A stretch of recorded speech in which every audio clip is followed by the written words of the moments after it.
गरीबी सिखा गई उस बच्चे को घर चलाने का हुनर, जो कुछ साल पहले ही चलना सीखा था।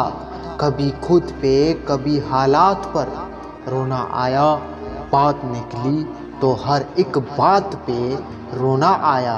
हालात हमारे हम पर इस तरह से जुल्म उठा रहे हैं, हम दर्द सुना रहे हैं और लोग वाह वाह करके तालियां बजा रहे हैं। ना समझ है वो अभी मेरी बात नहीं समझेगा, मेरी जगह नहीं है ना मेरे हालात नहीं समझेगा। जब किस्मत और हालात खराब होते हैं तो बहुत कुछ सुनना और सहना पड़ता है।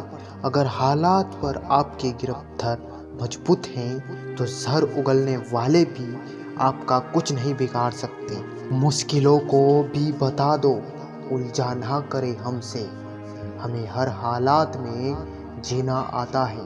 हालात नहीं है ये आईना है जनाब, असल में दिखाता है कि लोग कैसे हैं।